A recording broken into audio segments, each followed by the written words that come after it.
शहीद आजम भगत सिंह अमर रहे। शहीद आजम भगत सिंह अमर रहे।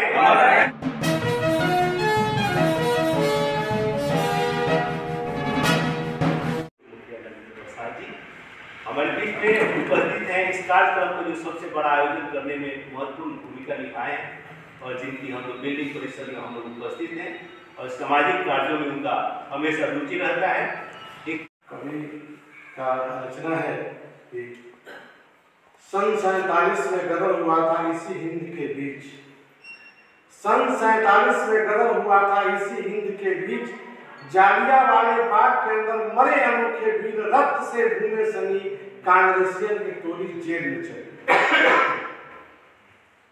सन 47 में गदर हुआ था इसी हिंद के बीच, जालियांवाले बाग के अंदर मरे अनोखे वीर, रक्त से भूमे सनी कांग्रेसियन की टोली जेल में चली।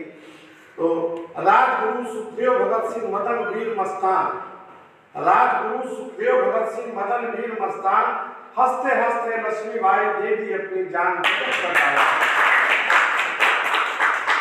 तो नाना जी को अरुण सिपाही अमर हुआ जगजान, नाना जी को अरुण सिपाही अमर हुआ जगजान, गांधी जी को यही दिल सा दिल में है भगवान, हिंद हमारे निज शासन से हिंद ही एक जवान, गजब कर डाला है शैतान। मैंने कहा था ना कि इस विचारी डिग्री। आज हम सभी लोग यहाँ इकट्ठा होकर शहीद भगत सिंह का बलिदान दिवस मना रहे हैं और पूर्व के सभी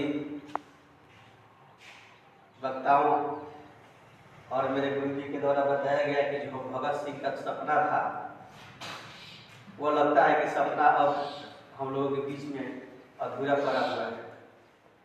अधूरा पड़ने का वजह है कि आज के जो युवा हैं, युवा को जो मूल कर्तव्य होना चाहिए अपने कर्तव्य से भटक चुके हैं और हमारे जो भी पूर्वज या क्रांतिकारी हैं या जो देश के लिए शहीद हुए हैं उनके इतिहास को जानना नहीं चाह रहे हैं, पढ़ रहे हैं।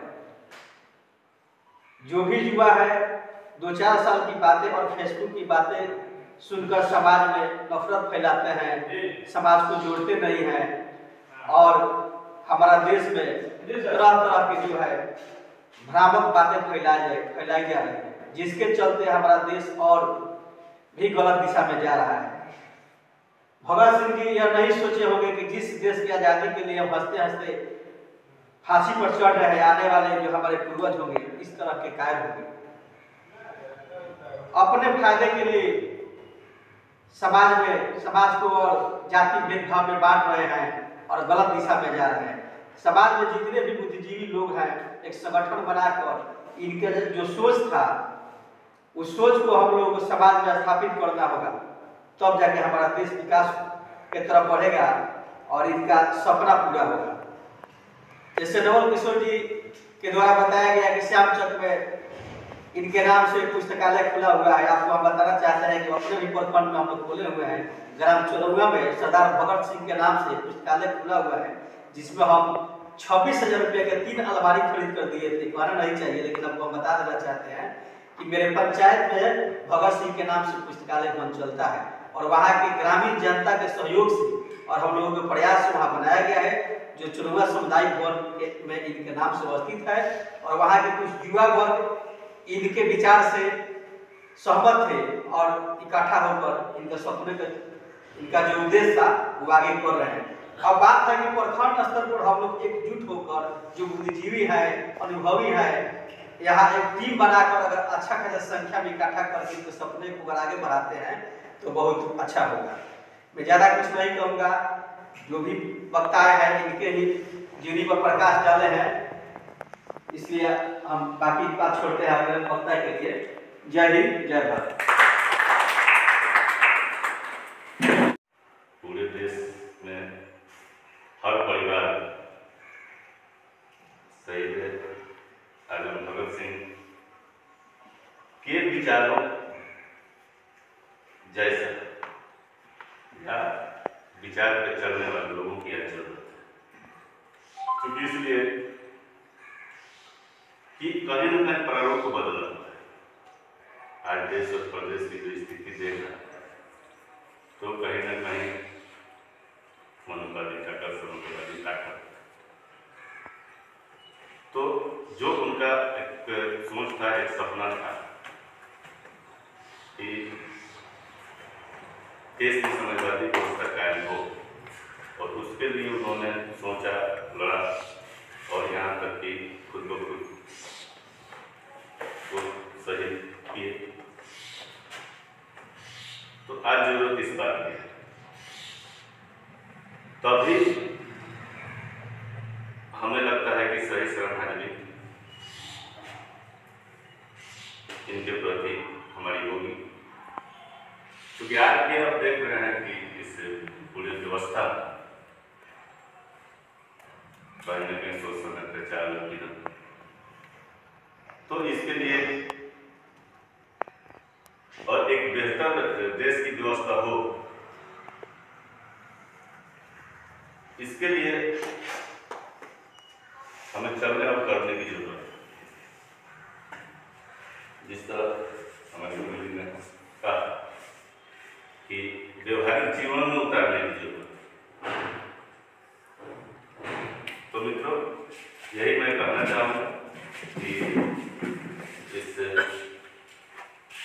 शहादत दिवस के अवसर पर कि व्यवहारिक जीवन में हमें उतारने की जरूरत है, करने और चलने की जरूरत है, तभी एक बेहतर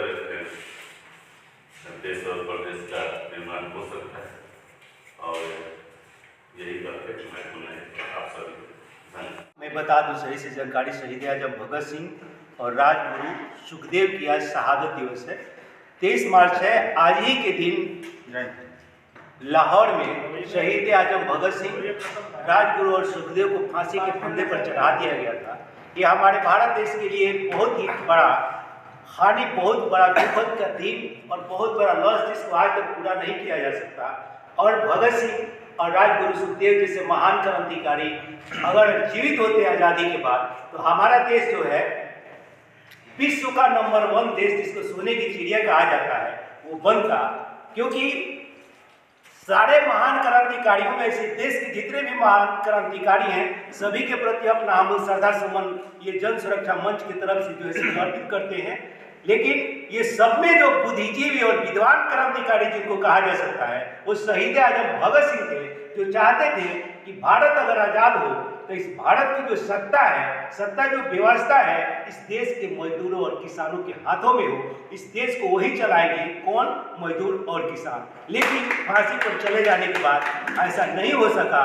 कोशिश किया आज़ादी के बाद डॉक्टर अम्बेडकर ने समाजवादी राष्ट्र को बनाने की, और समाजवाद पर आधारित भारतीय संविधान को उन्होंने लिखा। लेकिन भारतीय संविधान में जो समाजवाद शब्द लिखा हुआ है वो ज्यों का त्यों है, कहीं भी समाजवाद नहीं है। आज भी देश में सामंतवाद, मनुवाद और पूंजीवाद पूरी तरह से हावी है और समाजवाद कहीं नहीं है।